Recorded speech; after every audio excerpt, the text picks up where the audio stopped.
Can you introduce yourself and tell us where you are from in Yemen? Hi, my name is Yasmin. I'm originally from Yemen, specifically from Taz. I graduated from business administration and I'm currently doing my master's degree in people management and culture change. I'm very passionate about personal development, languages, and helping people grow professionally.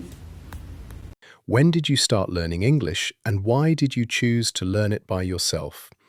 I started learning English a few years ago and I decided to study independently because I did not have the sufficient financial resources to attend physically or online courses at that time. This is the reality.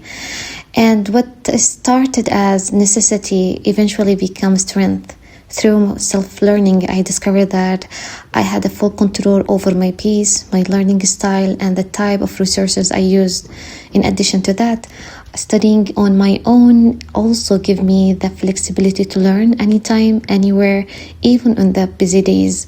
This approach helped me to develop strong discipline, self-motivation, and confidence because I was really responsible for managing all my own progress. Over time, I realized that dependent learning not only improved my English skills, but also taught me how to be consistent, resourceful, and committed.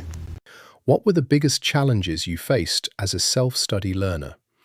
The biggest challenges were lacking of financial support, consistency, finding the right materials in different platforms, and staying motivated without a teacher.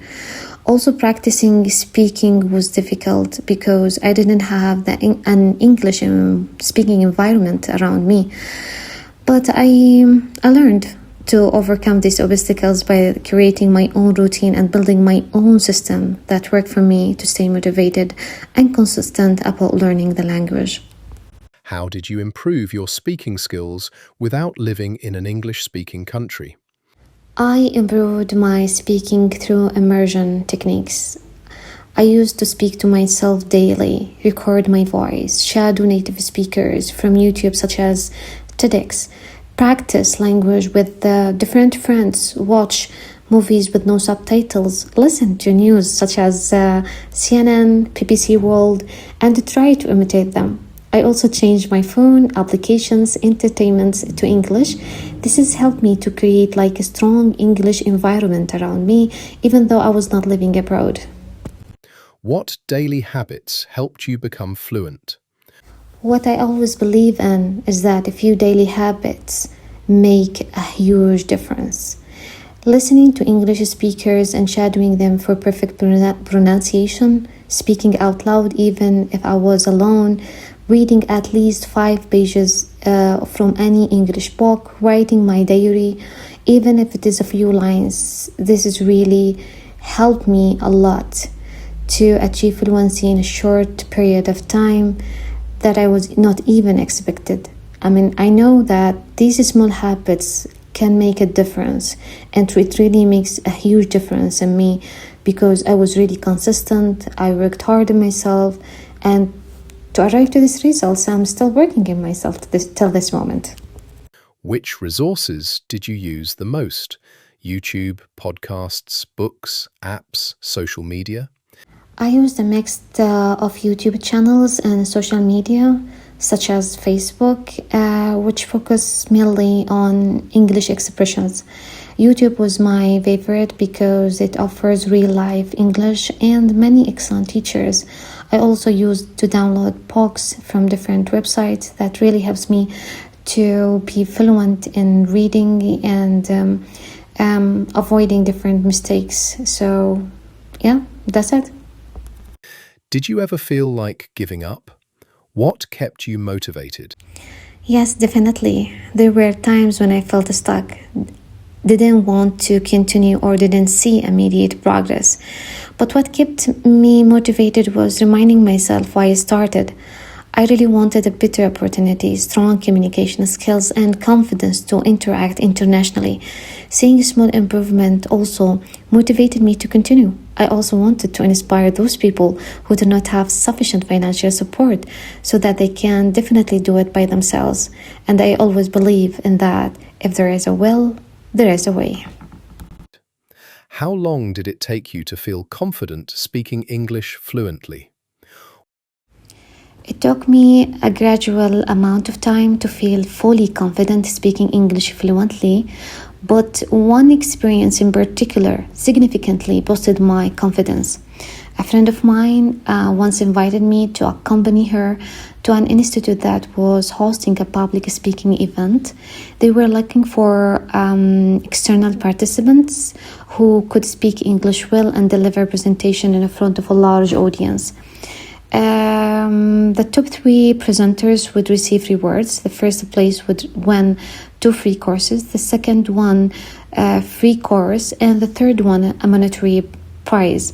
I choose to present on the topic how to be a good leader. There were 21 participants, as I remember, and I was selected as the second place winner.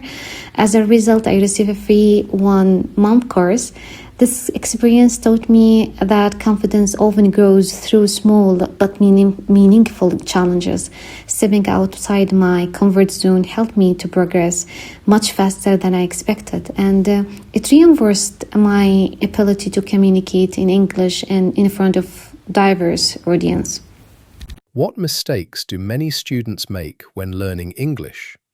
I think the most common mistakes that many students make when learning English are first, focusing only in grammar, not enough on real communication. The second thing is being afraid of making mistakes. It's okay to make mistakes, that's part of our nature, and you need to believe this. Fluency comes from practice, not perfections. And finally is expecting fast results, which is really impossible. What advice would you give to Arabic-speaking students who want to become fluent like you? My main advice to Arabic-speaking learners is not to fear making mistakes. Mistakes are part of the learning process, and avoiding them only slows down progress. Practice every single day, even if it's just a few minutes. Surround yourself with English as much as possible. Listen to podcasts, read articles or books you enjoy. Speak whenever you can and try to think in English throughout the day.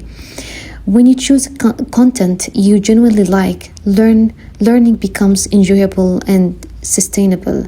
So what truly matters is consistency, not talent. Language fluency develops gradually, just like a physical fitness. For example, when you start going to the gym, you don't see a dramatic change in your body in the first month. Real results begin to appear after several months of steady effort. And after a year of consistent training, the transformation is clear. Learning English works the same way. If you stay committed and patient, you will notice significant improvement over time. The key is not to rush or expect immediate result. Focus on a daily progress and fluency will come naturally.